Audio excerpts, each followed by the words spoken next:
And the last panel discussion of today, joining us are the experts from the banking sector who will be discussing on the topic of how does sustainability fit into today's business strategy for Thai banks. Our panelists are Ms. Chantawan Sucharit-Gun, Assistant Governor, Communications and Corporate Relations Group of the Bank of Thailand; Mr. Santhan Yoosiri, Senior Executive Vice President, Corporate Strategy Group of the Government Savings Bank; Dr. Adit Laixuthai, Corporate Secretary and Senior Executive Vice President of Kasikornbank; Mr. Renaud Meyer, Resident Representative of the United Nations Development Programme; and our moderator, Mr. Eric Usher, Head of UN Environment Programme Finance Initiative. Well, hello, and thank you, and welcome everyone for this panel discussion. We do have an important change in that Ms. Chantavan unfortunately has something has come up and she's not able to join the session.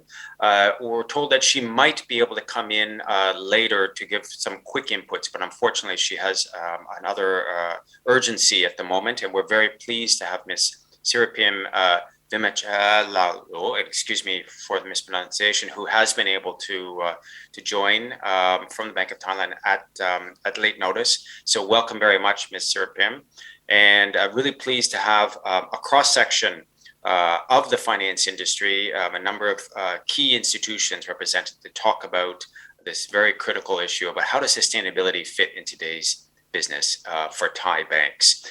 And I'm going to lead off with asking Mr. Renaud Meyer. Renaud, if you could start to frame from the UN dimension, how does the UN see the issue widely of mobilizing the resources that are required to address sustainable development objectives and urgencies? Renaud? Great. Thanks so much, Eric, and a very good morning to my fellow panel members. Greetings to you all. Sawadee Kap. My name is Renaud, and I'm the rep for UNEP here in Thailand. I'd like to start by thanking very quickly the organizers of this webinar and to congratulate the 40 plus institutions that have signed just a little bit earlier this morning this very ambitious Sustainable Thailand commitment that I think is a very loud signal of how serious this issue is and how seriously it is taken by all the actors here in Thailand. So extremely encouraging. We've heard, I think, since this morning, two key messages from all the panel members, from the minister himself to the various key leaders of the financing sector in Thailand. The first key message is that between COVID and climate, there is a clear urgency at changing, at radically rethinking the way that we look at collaborations to address, the crises that we are confronted with, and to make sure that the finances that are required to address them sustainably are mobilized, are directed and guided towards those crises. So really a wake-up call and a needed shake-up of the whole financing system that is required towards those crises. And the second key message, and it was in the mouth of every single speaker, is the word partnership. Right? And very clearly, there is an understanding that government alone or a bank alone, an institution alone, would never be able to reach, the level of impact that is required to shift gears and to shift direction of the financial sector towards issues of sustainability, issues of inclusion that are required today. So this whole, sector approach is very much needed. Now, when you bring those two messages together, what we see as UNDP is a clear need for an instrument, a platform, an incentive at the same time that will bring the diversity of partners towards a common objective, right?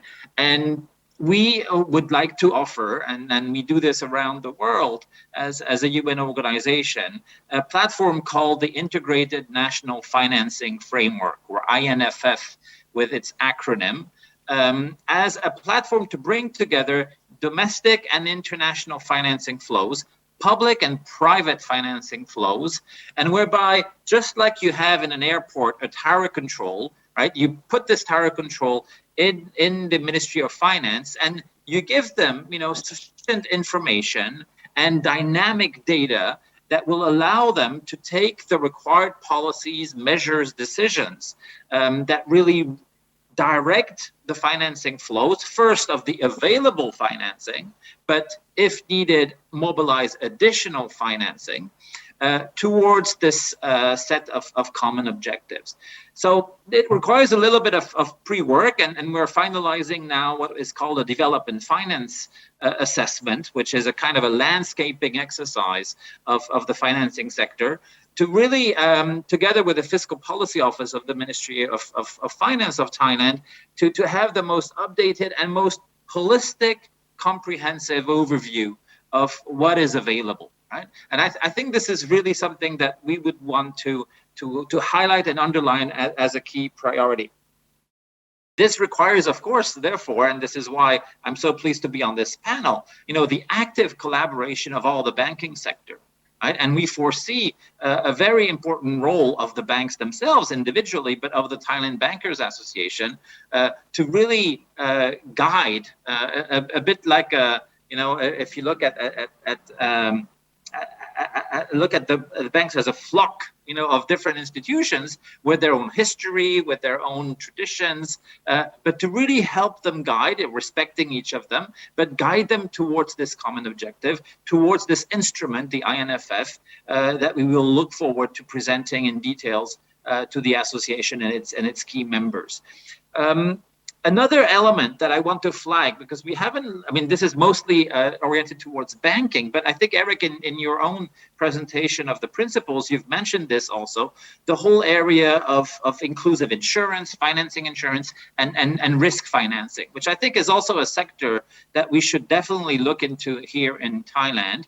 UNDP is a member of the Insurance Development Forum, which is a kind of a public-private alliance of actors to mobilize in the insurance sector for also sustainable financing.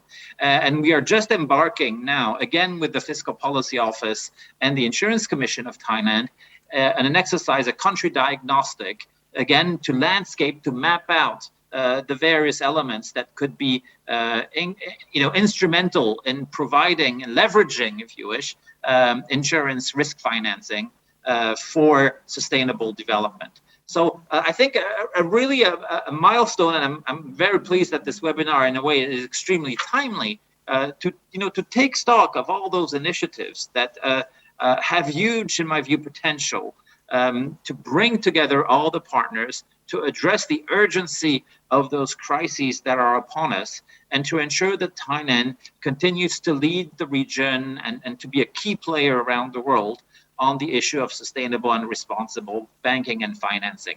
I'll leave it to this for the moment, Eric, but I'll be very than happy to come back with additional information and comments. Thanks so much.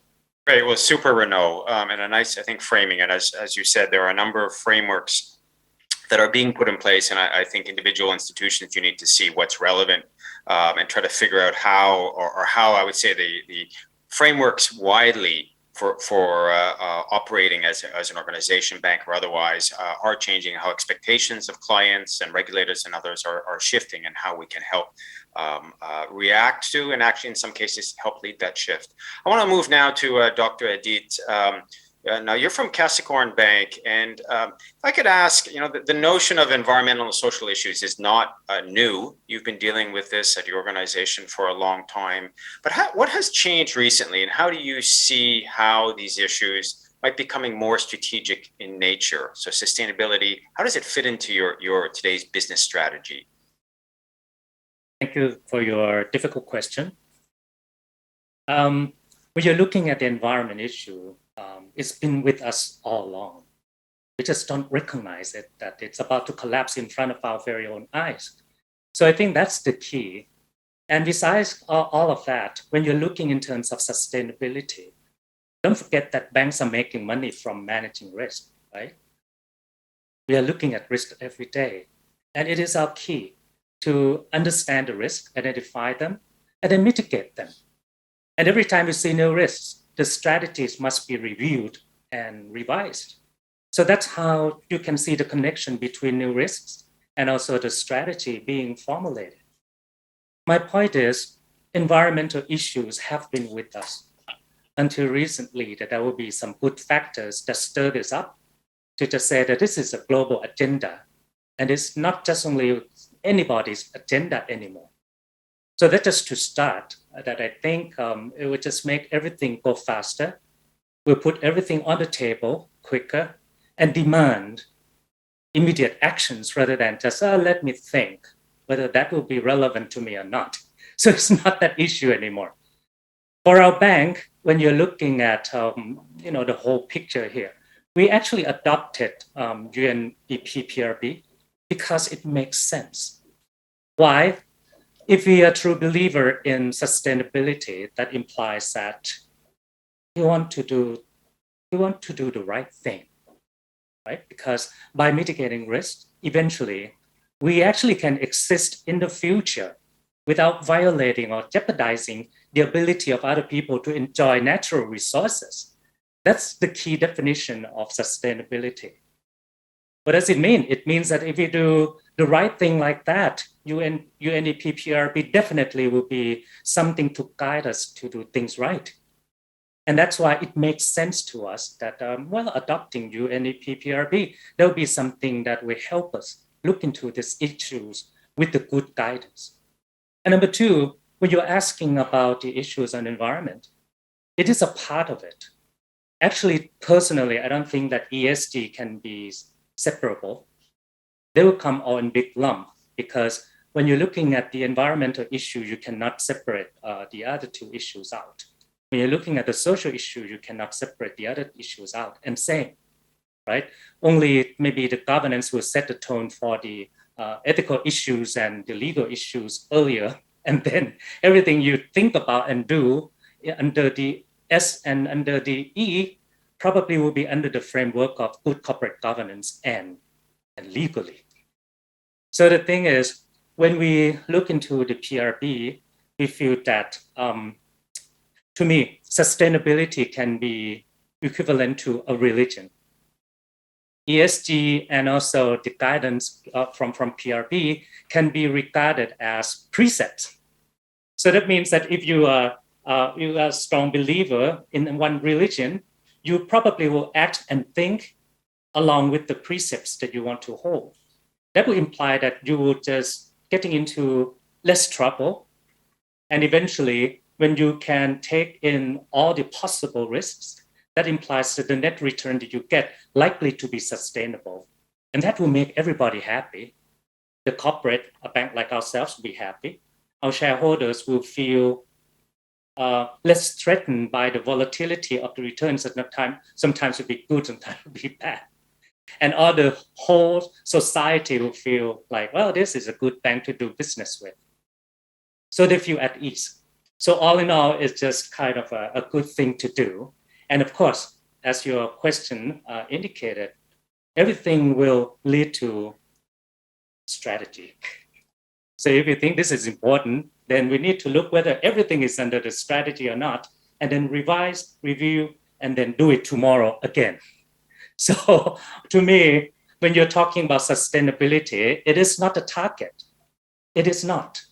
It is a never-ending process that you have to continue to do it every day. Tomorrow, you'll be encountered with the new risks. And that's the key thing about sustainability.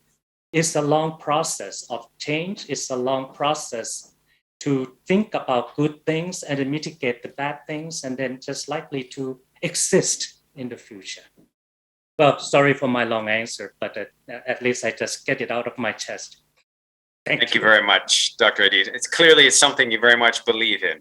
And interestingly, to position sustainability as a form of a religion, that takes a lot of believing and I think a never-ending process of change. Let me now move to Ms. Siripim from the Bank of Thailand. There are important developments going on within the Bank of Thailand around this issue. Could you frame them for us, and what does this mean for commercial banking in the country? Yes, sure. Thank you for the question. First of all, I would like to pass on the sincere apology from our Assistant Governor Kun Gentleman for not being able to be with us here today. So I'll be stepping in and in conveying this message from the perspective of the public sector. So before going in what we are planning to do right now, just want to say a quick note that sustainability does not only fit in today's strategy of the bank, but actually it fits into the strategies of all economic agents, corporates, households, banks, and the public sector like ourselves. But then the tax and responsibilities seem to fall a lot more on the banking sector because, the banking sector is the key allocator of resources in the economy. So if banks pursue the sustainability strategy well, then the society as a whole would be able to reap this benefits both in the short run and in the long run. So the question here is that to make that happen, we need the right incentives in the ecosystem. And so I believe that the benefits in the long term or in the medium term of moving towards sustainability is actually quite clear and not really debatable. Maybe it's more of the short-term cost of investments and the opportunity loss that is still dragging the process. And so I'm echoing what Dr. Adit has said earlier, that maybe we need some kinds of guidance in the ecosystem to make sure that we're moving in the same directions. And so actually, we've seen banks actually moving in these directions. We see the commitments with the sustainable banking guidelines. We've seen progress leveraging on that, commitments from the leaders. We see business strategies emphasizing on ESGs, incorporating ESGs in the bigger mandates, bigger strategies. And more banks are actually disclosing the sustainability reports. But we have to admit that the paces are different with different institutions towards the sustainable banking.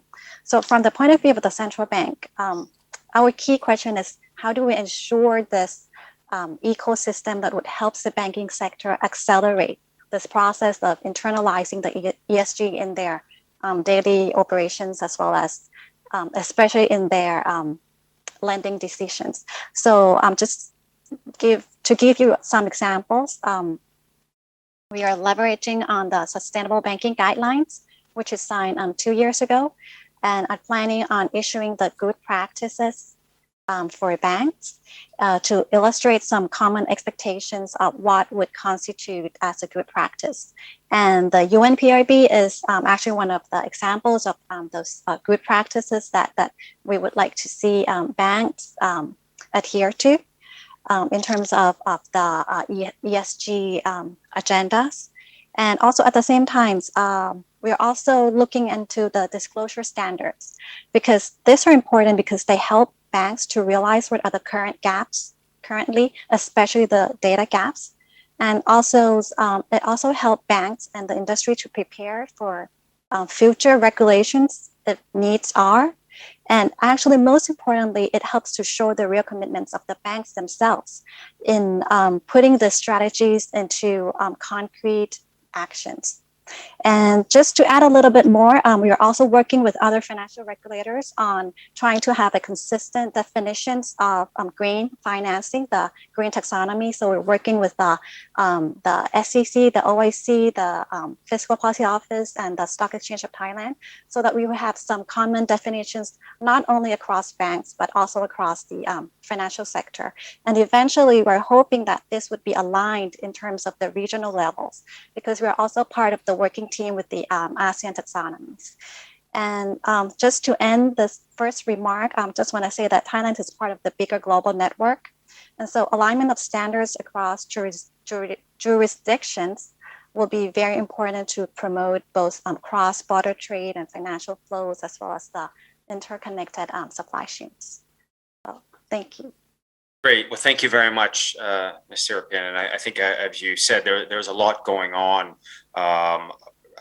globally, regionally, and in Thailand on trying to get the pieces lined up, as you said, about how do we get the right sort of incentives in place, both the risks, the opportunities to be navigating our banking business, I think, in the right direction. So reducing the capital commitments being made to environmental or socially impactful and negative activities, and increasingly trying to be part of this growing new green economy or sustainability focused activities. And I think you're very right. This is not a responsibility only of banks. This is something that cuts across the economy and across society. And I think as a starting point is being very much understanding as an organization where you stand today, essentially what are the risks and the potential opportunities you can see vis-a-vis this changing landscape. I'm going to now come to Mr. Santhan from the Government Savings Bank. Now, GSB is the second bank signatory to the PRB in Thailand. Could you tell us your perspective? And you have a rather different business from K-Bank in terms of the types of customers you're dealing with. Is this issue also relevant within that customer focus? Thank you, Eric, and thanks for the host for this significant event that invite GSB to join this forum. I think to answer the question, let me go into like a brief tell you about our roles as the state enterprise and a kind of a specialized financial institution. GSB has started its operation from the King Rama VI initiative for more than a century in Thailand. Later categorized as a specialized financial institution with a mandate to instill savings, habit, and loans to people.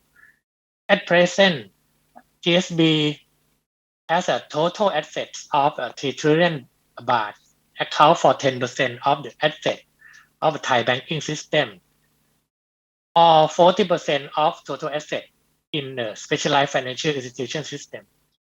We have over 23 million customers. Moreover, 60% of our customers are people with lower income and micro to small enterprise. We could say that GSB is the largest specialized financial institution with the widest operation network in every province. Therefore, as an organization, it will partly impact the climate and environment in the wider scope. For the second point that I want to touch is that issue of sustainability or the climate change is more severe in the medium to long term. So every organization, including like a GSB, have to do a kind of a risk analysis assessment and prepare for the effects of that may happen.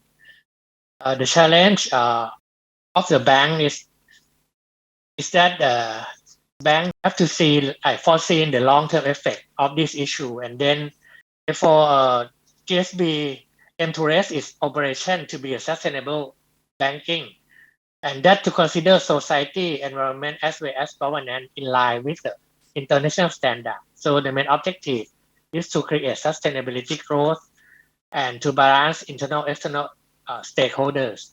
Consequently, GSB had been a signatory to the principle of responsible banking of UNEP since December last year. It's the first SFI bank to join this in Thailand. That's I want to respond to your questions first. Thank you very much. So I think we're starting to see the breadth of the issues and how it's applying and being applied by some of the banking leaders in the country. I do want to turn, we're actually at a milestone in another region of the world.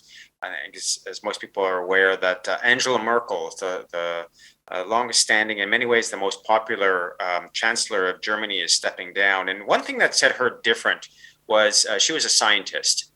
And many people say her ability to consider issues was often largely based on science. And I want to actually come to Dr. Adit. You actually are a scientist. You have a PhD in health sciences, I believe. I would like to ask you sort of the wider question, because when Renaud started the session around the topic of COVID, and now we talk under the sustainability a lot around climate. Could you tell us, as a commercial bank, the science, does that play in? And you can start with sort of how did you respond to COVID and understanding how you put process and policy in place. What role do you believe science plays within the sustainability realm today to help you navigate within your as an organization, which is a commercial banking entity? Oh, I think you're muted. Okay. Again, this is a difficult question. let me say this. First of all, when we are talking about sustainability, the process here will allow us to reprioritize things. And that's why when there was the eruption of COVID for the first time, and then everybody had no idea what to do, because we had never really had this kind of situation. I mean, when we were born, right? Since we were born. So that is a very key critical issue that by looking into the sustainability, it helps us reprioritize and then reallocate resources that we have. So clearly, when you're looking at the banking industry, we need to give priority to customers. They don't survive, we will not survive. Capital will be eaten up so quickly because they will turn into the loans that cannot repay. And that's why it is really, really logical to us that we shift the priority to the customers and then try to help them out as much as we can. And that is the key for the long term, that we need to sacrifice some short-term gain for the more sustainable long-term return. If customers survive, they will be with us, and let's talk about the future together. Not that we try to help them survive, but we want to ensure they will survive for good until they just say, we don't want to do anything with you anymore because I don't do this business anymore. That is fine, right? That's just to answer your question first in terms of how things will be put on the table. Number two, well, I'm anything but a scientist. It's been a long time that I remember anything related to that. But as a banker, I would say that for a long time, we try to quantify a lot of things, especially risks. That is very important because if we cannot quantify them, or what I would call that as the systematic guess, if we don't do it this way, definitely we'll be out from our guessing methodology totally. And as a result, I can ensure that one of these days we're going to make huge mistakes. And that's why everybody in the banking industry is trying very hard to set up the risk management system so that risks can be quantified. At least there's something concrete as the concrete numbers that we can make decision upon, right? Why climate change and the risk of climate change is really huge. Like I said from the beginning, it's been with us, but nobody cared in the past, right? I grew up, I still recall people threw some garbage out from the car and that was the norm. Everybody did that, but things change. I mean, that is fine. But the key issue to success, to succeed in this transition is the ability to read and quantify the risks related to that. We're talking about the decarbonization, we're talking about transition, we're talking about assessing the impact scenario analysis to gauge what kind of impact we're gonna see. We can't do it without data. We can't do it without scientific data because we are no longer talk about, I feel hot, I feel cold, I feel something is not gonna be right anymore. And that's why I think your question is extremely important, that is the capability that in general, banks do not have. And that would just make the transition even more difficult. Why? Because we thought we knew very well about our business. All of a sudden, we just realized, oh my God, we don't have any data to process. We don't know much about our portfolio. We can't even pick which will be the two leading sectors that have the most impact on the portfolio. Why? We never look at the portfolio that way. And this is the thing that your question is very important because it is true.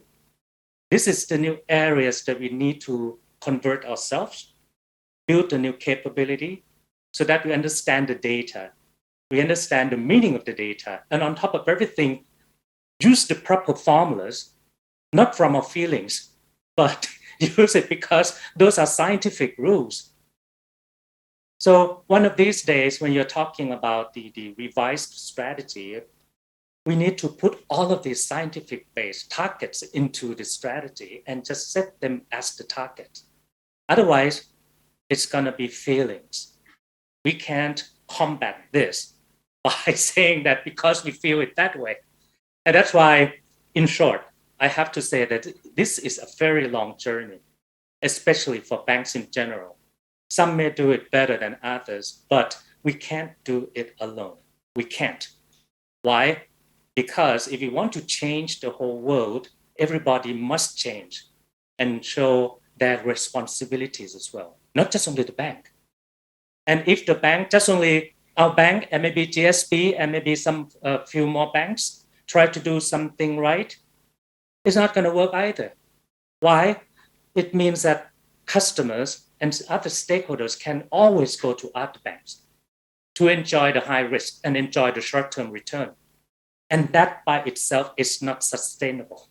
Right? So again, answer your question in a long way. I'm just saying that that is extremely difficult thing to do, to be more scientific, to be more measurable, to set the targets based on scientific data, and then to report all of those scientific data to the world so that we get the feedback and see how much we can do and how much that we have to improve to close the gaps. And again, this is just to confirm that sustainability is a never-ending process. Thank you very much, Dr. Adit. And I think it's very prescient. And you're referring to various issues which are key here. The notion of impact and trying as an institution to understand the impact, both positive and negative, that your financing has, and then trying to figure out, well, how do you aggregate up that impact and try to align with societal objectives like addressing climate change or social issues.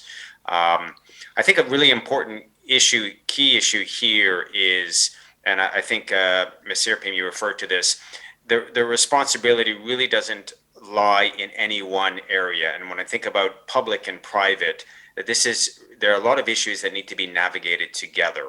And I would like to raise the topic of taxonomies, as Ms. Siripim you mentioned, because you can't really start to classify impacts unless you have a proper taxonomy to say essentially, what is sustainable business activity, what does no significant harm. You need to get that structure in place. However, establishing a clear taxonomy of what is sustainable is something that combines typically, or it needs to combine the expertise that you get within the commercial banking sector with the regulatory expertise and knowledge about how do you create a framework. So could I ask Ms. Siripim, from the Bank of Thailand perspective, as you start to develop the taxonomy, what do you do, both looking to international best practice, but also looking to the expertise within Thailand? How do you combine that to create a taxonomy that's we can say fit for purpose? Thank you for those questions. For taxonomies that we've been working on with the other financial regulators, one of the key principles of that is that we want to ensure that this is aligned with the international standards. So we're actually looking into the other taxonomies in the other countries, or as well as the CBI's, ICMA. So we're looking at those international standards as well. But then most importantly, we also have to look into the Thai context, because maybe some industries in Asia, in Thailand, might be different from in the European economies or in the other regions of the world. So we want to make sure that the Thai contexts are also integrated into this taxonomies. And the key things in doing this taxonomies is that we're working on this not only with the other financial regulators, but we are also consulting with the key stakeholders, with banks. Of course, we have banks in this working group, the TBAs and the AIBs are also with us on this. And also, most importantly, we're also working with the other ministries, like the UNEP, the Office of the National Resources and Policies, because they are the ones who are really seeing the transition paths, say, towards the low carbon economies. So we are also working with the other industries as well. And also, let me mention a little bit that we're working also with the ASEAN taxonomy here. So in terms of the ASEAN taxonomies, the key principles of that is that it wants to be inclusive. So all member ASEANs would be able to adopt this ASEAN taxonomies. But then at the same time, for countries that are a little bit more progress, I want to take a more advanced in these issues. We also have something called the plus standards. So it's which the plus standards would be more of a thresholds and more of a scientific metrics, as Dr. Adit has said earlier, that if we really want to push this forward, we have to base it on scientific measures. So that is also another thing. We're balancing between inclusivity and also trying to be as scientific as much as possible. Okay, well, thank you very much, Ms. Siripim. Let me come back to Mr. Santhan. Now, GSB is a very large bank within Thailand. I believe you have the largest balance sheet in terms of banking activities in the country. Now, sometimes people wonder if something new is developing within a competitive space. You know, the notion is to develop one's own approach and own competitive offering, if I can say. Can I ask the question, and I would also like to come to Dr. Adit on this as well. When it comes to sustainability, does it make sense to work together with others in the banking sector to develop, or is it basically just to apply regulatory expectations within your own organization, but most of the change has to happen within and not working with others across the sector? Mr. Santhan? Yes. I think as the government bank, we have a specific mandate to help the people that poor and low to medium income and micro SME. So I think that the way we move our strategic position to be like a social bank that will help the people and in the country that are like unbanked and underbanked group, so they can access to finance and fair interest at that purpose that I want to say. Okay, great. Thank you. And Dr. Adit, is there an incentive for K-Bank to work with other banks on these issues? Definitely. Personally, I don't think that this is the issue to compete against each other, but actually we require collective action to attain the long-term aspirations. And again, let me give you some example. If we want to be a responsible bank and we take into account deeply, we want to lend to a big project that will not have any damages to the environment and all of that. If we just say no, K-Bank just says no, and other banks will not. You can guess what will happen, right? The customers who perhaps care less of having a very kind of a good system to protect the environment, they just say, because I can get easy access to funding, I will go to the place that will give me that kind of funding. So I'm just saying here is that if you put the competition to be the first thing on the priority list, we're not going to go anywhere. We're not. And sometimes I know that we have to bite the bullet because 2 years ago, our board passed a resolution saying that we won't participate in the mega project unless we see international banks such as ADB, who actually an equator principal compliance bank, or other foreign banks that are EP banks, then we will join. That is really tough because it means that we have to walk away from a lot of deals. So my point is, well, in the short term, well, this kind of thing will happen. But if you aim for the really kind of material change for the long term to make the world a better place, that's a collective action. It's not a personal action or personal belief anymore. We need to feel the same way to protect the world. We need to feel the same way to mitigate the climate change risk. Otherwise, nobody will gain in the long term, including us.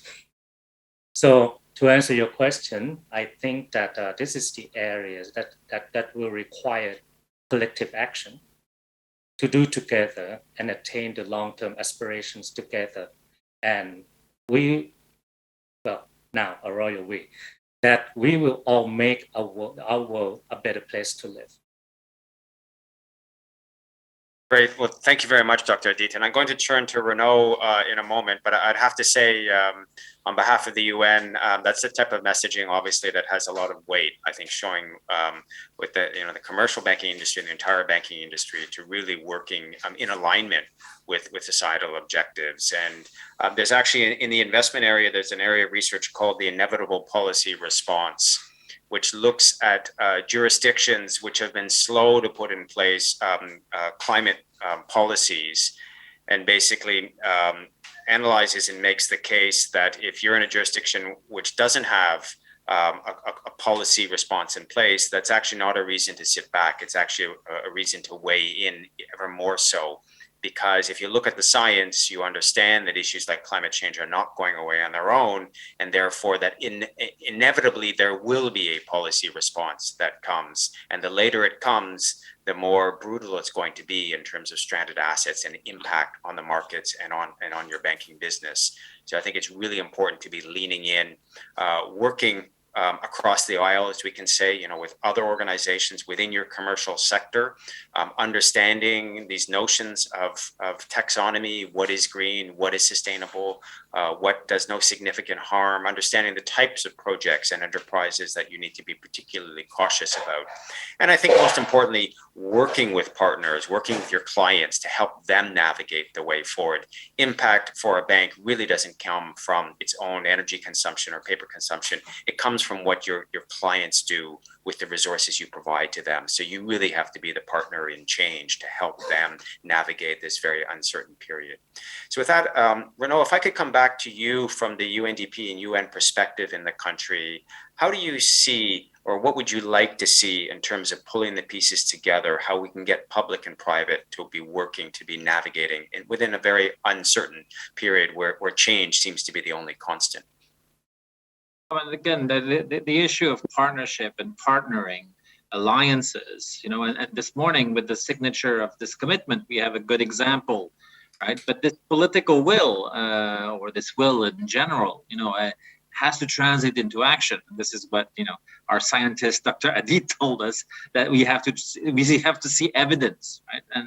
But there's another fundamental dimension that I think is worth highlighting, because the concept of sustainability is not only in terms of our relationship, of humans with nature and with climate, with pollution.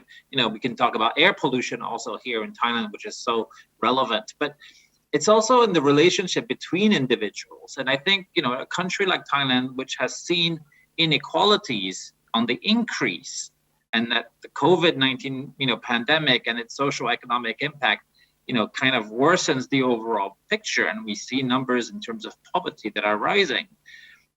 Where does that leave us, in terms of sustainability? Let's not forget that behind the whole SDG, there's also, a key issue of leaving no one behind, right?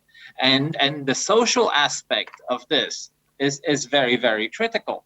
So how do we ensure that this is going to also, take place and happen when we can't afford, to have a lot of people that are left without financial resources or access, to banking sector and services.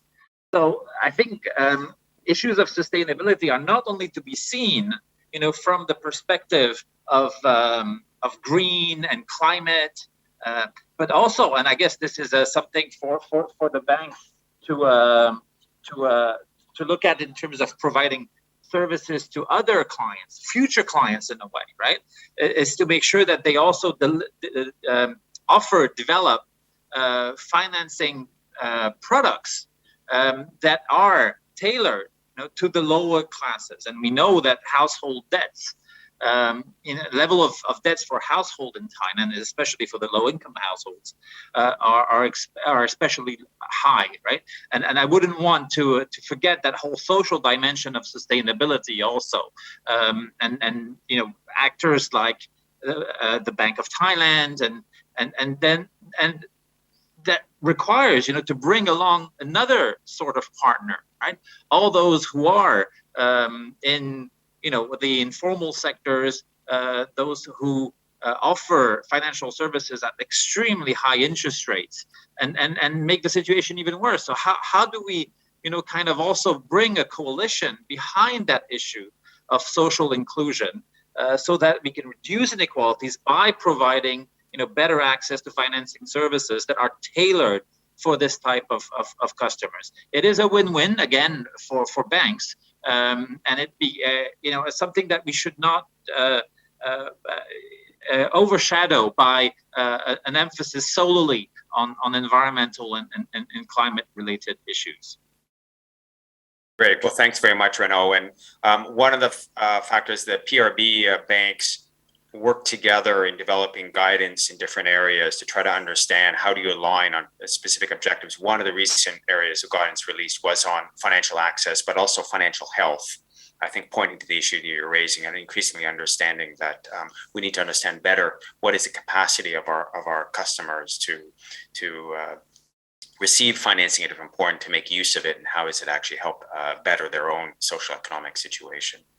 Okay, so unfortunately, I think we've come to time, and I think showing how the challenges of managing the risks and maybe the science related to these changes. I'm actually calling in from Europe with you today, and as you may have seen, I thought I had managed all the risks, but we've actually had a sunrise during the course of the session, which has changed the lighting.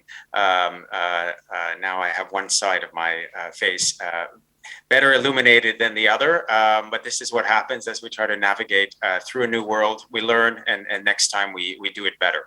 But with that, I'd really like to say a big thank you to Mr. Santhan, Ms. Siripim, Dr. Adit, and Renaud Meyer.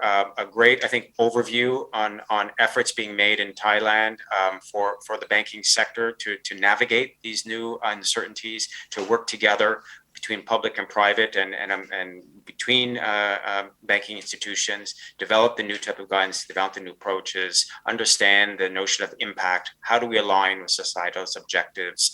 And by doing this together, I think we can make progress and we can learn from our actions. So with that, a big round of thank you for everyone, and I hand it back over.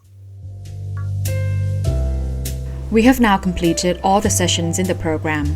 We hope the speakers have inspired and motivated you to further integrate sustainability into your business.